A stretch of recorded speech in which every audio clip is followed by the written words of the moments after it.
Hello, class. Okay, so I want to talk about another example of an experiment that we can do. We actually have this on campus. It's kind of a nice experiment, actually, and it's measuring g, the acceleration due to gravity. So the idea is we take a mass and attach like a strip of paper to it. This is actually, it's like a thin strip of paper. And we have this device that it goes, I'm not even going to try to draw it. But basically the paper goes through this device, which is fixed in place. And all this device does, it has carbon paper, which you might not know what that is. That used to be a thing before, like even photocopiers. You might see it, like you can place a sheet of paper. It was used for making copies before photocopiers existed. Surprised we can still get these things even. But say you want to make a copy of a document, and so you have what you're going to write on, and then you have a sheet of carbon paper underneath it, and another sheet of paper. So you have a sheet of carbon between two sheets of paper. And so if you push a pen or pencil down on that top sheet, it's going to push on the carbon and leave that mark on the bottom sheet. So if you like sign something, then it should appear. It doesn't work that well. If you maybe if you watch an old movie, you might see an example of this with credit cards. They used to have to fill out a form when people use credit cards. They used to actually have to fill out this form and mail it into the bank or whatever to get their money for it. It wasn't done electronically back then. And yeah, they put the card on this thing with a roller, and that applies pressure to make a copy. And it's kind of this crazy system. But anyways, yeah, we've got this sheet of carbon paper, and there's like a little plunger that just oscillates back and forth and hits that carbon. And so the idea is if you have this paper, so like say this is a sheet of paper, and here's this plunger that just goes back and forth and hits the carbon, every time it does that, it's going to leave a mark on the paper. And so you'll just get this mark at that one spot. But then what happens if you drop the paper, the thing, it's like it hits it once, and then in a time when it moves back and hits the paper again, the paper is going to fall. And so you'll get, like a mark, say here, and then another mark here. Because, that's how far it fell in the time it took for this plunger to go back and forth. And then it falls, it does it again, and it'll fall farther. However, initially the spacing between these dots is going to be small because the paper, when you drop something, it doesn't move very fast right away. The farther it's been falling, the faster it's going to be going. And so as it falls, the spacing between the dots is going to get bigger. And so in the end, you end up with this little ribbon of paper, and you can measure like the distance fallen as a function of time. Because this thing that's hitting the carbon paper, that's doing it at a known frequency. It's like, the timing between, like how long it's going to strike the paper. So you know the timing between each of these. And then you have this ribbon of paper, and you can get a meter stick and measure the distance between them. So what we're going to have is a table that looks like this. So time and distance falling. So this is going to be our data. And I put time first because, the distance falls depends on time. So that's our independent, and that is our dependent variable. So just a little idea of just, how we would actually measure the acceleration due to gravity. It's an experiment we can realistically do. And, we've done it before in this class. But, so this is what we end up with. Our data from the experiment. Time and distance fallen. And what we know from kinematics is that the distance fallen, we're releasing it from rest. So that, normally there'd be like x equals v naught t. Our initial velocity is 0, and then we have the 1/2 at squared, and we know the acceleration is g. And so what we have for our data is these two variables, and what we're trying to find, the purpose of this experiment is to measure g.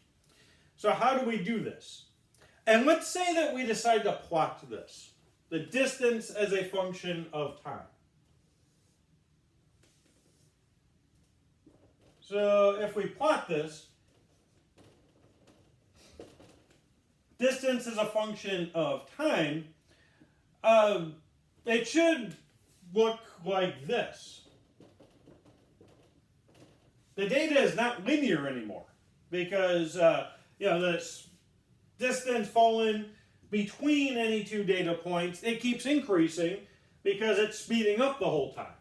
And so this is an example of non-linear data fitting.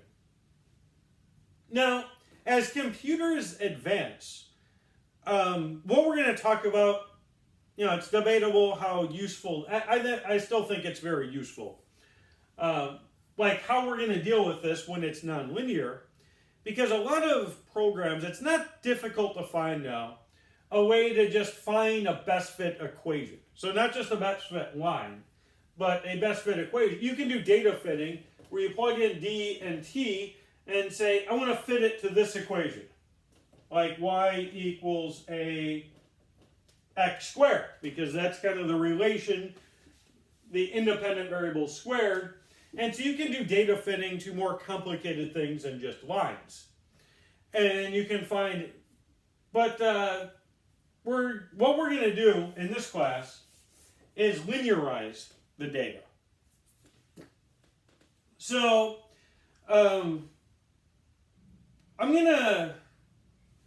let's go look back at our data. So this is the independent variable, and normally we plot that on the horizontal axis. So as a first kind of guess, what we could say, let's say x is equal to t, and y is equal to d. Let's say we make this change of variables. This is not going to work, but let's just say we try that.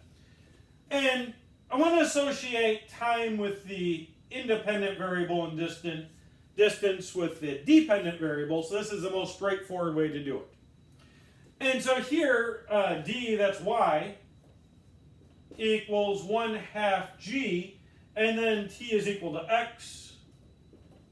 So again, we have y is equal to some constant times x squared. And there are programs that could deal with that with no problem. But what we want to do to linearize this, instead of defining x equals t, what if we just define x is equal to t squared?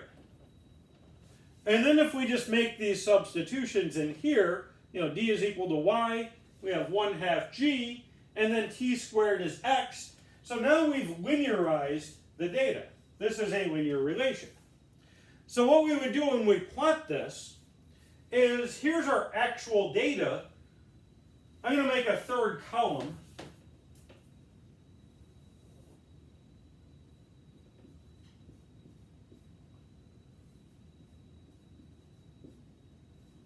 So, like our actual data, we're just measuring time. But now we have, let's make another column, t squared. Now, the time intervals, let's say it would be like 0.01, 0.02, 0.03. So that should be like 1/100th of a second. That's actually a little faster than we would do. So let's do this, 0.05, 0.10, 0.15, and so on. Let's say that's what our time looks like. So literally what we would do is just square all these values and make a new column, t squared, and then we would plot d as a function of t squared, and now our data should fall on a line. And now we can do just like before, where we take a best fit line. So now again, I'll do an example like this. If you're working with a spreadsheet, there's a very easy way to do this, to make this third table. What you do is like, these data points would be in like their own individual cells, And for here, you can say like equals this cell squared. So you can tell it whatever you put in this cell, just take this one and square it. And you don't have to do that for every data point, because once you do that, you can just highlight this cell and drag down this window, and it'll automatically apply it to everything else. So I'll show that in the recording, but yeah, so a very easy thing to do. But this is something that students kind of struggle with, how to linearize this data. So I have an assignment where we'll just have a lot of examples of linearizing data. Okay, and now that we've done this, we've linearized the data. Let's say we plot it, and I'm going to say, let's say that the computer tells us our best fit line. Let's see. Let's say we get 20. We've got units as well, so I have to be a little careful. Let me come back to what we have a slope. Let's just call it ax plus b. It's going to give us the slope a. I don't want to make up a number because we're supposed to get a known factor. Our goal is to measure g. So what do we do then? Well, we can say 1/2 g. This is the slope, so a is equal to 1/2 g. And a is what we get from our best fit line, and so that would mean g is equal to 2a. So, yeah, I'm going to try and come up with a reasonable number for a.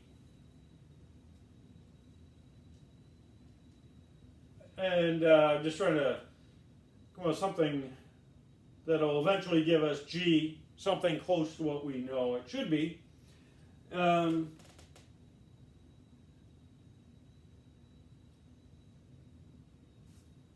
So let's say it tells us a is 0.05. Now again, you always want to look at your graph. You should always label the units, and the units are going to be centimeters per second squared. So the slope is always something vertical on the vertical scale divided by the horizontal scale. And so we'll have the centimeters, and we're plotting t squared, so that would be second squared. And so let's see what we would get from that. So 2a, that would be 0.10. So what we're getting for g is 0.10 centimeters per second squared, and 1 meter is 100 centimeters. Oh, I totally screwed up the, should have made this 50. Kind of got it backwards. So yeah, if that was, or actually, let's say 500. Yeah, let's say A was 500. Then 2A would be 1,000. And that would be centimeters per second squared. And then if we throw in this conversion factor, 1,000 divided by 100, that would give us 10 meters per second squared. And that would be our experimental value for g based on this table, which isn't too far off from the theoretical value. So this would be a nice lab that we could do, and sometimes we do it, but we're going to have a lab on constant acceleration, just a different one this semester. Okay, so this is an example where we linearize things. And again, this is something, if you've never seen this before, it might be a little confusing. And but we went through 2 examples. And what I'm going to do is I'm going to show, like, the assignment just has a lot of equations that we want to linearize, but there's 2 parts to the actual assignment. And the first one is we just have a bunch of equations. And if you look at this, let's look back at this example. You've got d is 1/2 gt squared, And it's like we've got three variables here. And so to linearize this data, we want to make substitutions. So it's going to look like this. You'll have a situation like this where we describe an experiment. And then we want to say, like, let y equal, let x equal, and then what is the slope and intercept?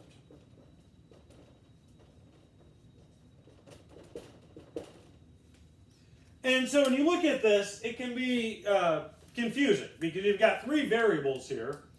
And the good news is, though, once you get the process, there's really no question about whether or not you did it right at the end. So, yeah, I'm kind of curious. I want to really see how this assignment goes, and then I'm going to grade this one right away as soon as I can. I really want to know how this data fitting, how everyone is getting that. Because if you don't get that, it's going to be a problem in most of the labs that we do. So, yeah, we'll talk about it all now, and then I'll grade it and see how it went. But, yeah, typically, you have to look at the experiment itself. So, like the assignment, it has a very short description of the experiment you do. But in particular, I'm going to erase this column.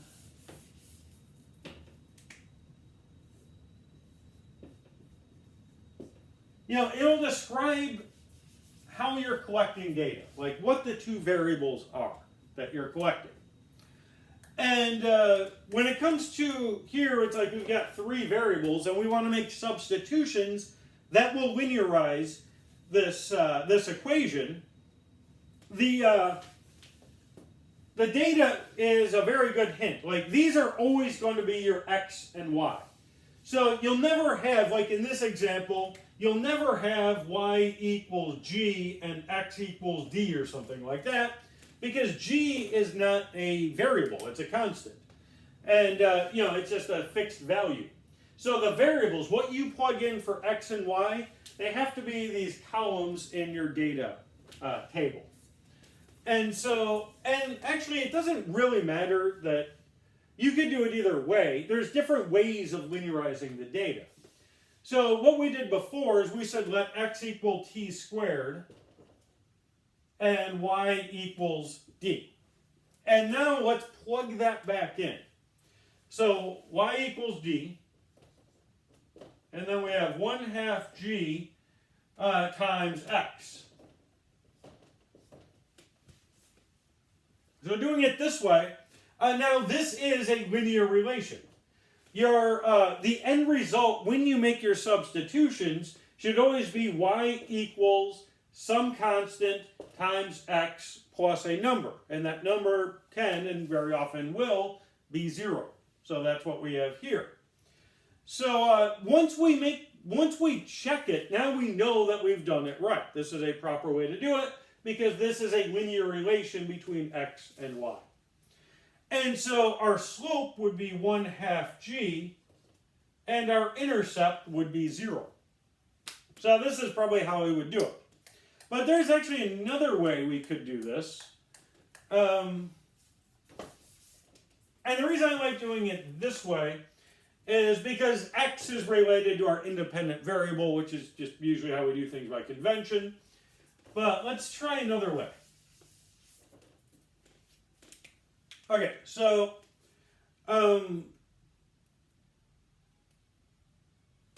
let's say x equals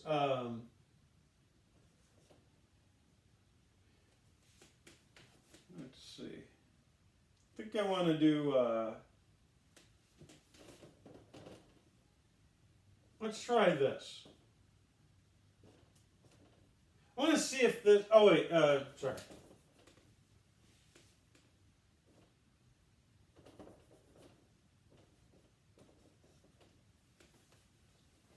Yeah, I think this will work as well. Okay, I don't know if this will work, so let's check this. See, we could, if we take the square root of both sides of this equation, we could say the square root of d is the square root of g over 2 times the square root of t t squared, which is t. So yeah, now if we make our substitutions, square root of d, we said that's y, that's equal to square root of g over 2. Sorry, I wrote that down wrong. X is just t. And so now we have a linear relation again. And in this case, the slope would be the square root of g over 2, and the intercept is still 0. So again, that's another way you could do it. And so if you wanted to do it this way and plot it, you would have t, which you would leave alone, and then you'd make a new column for the square root of d.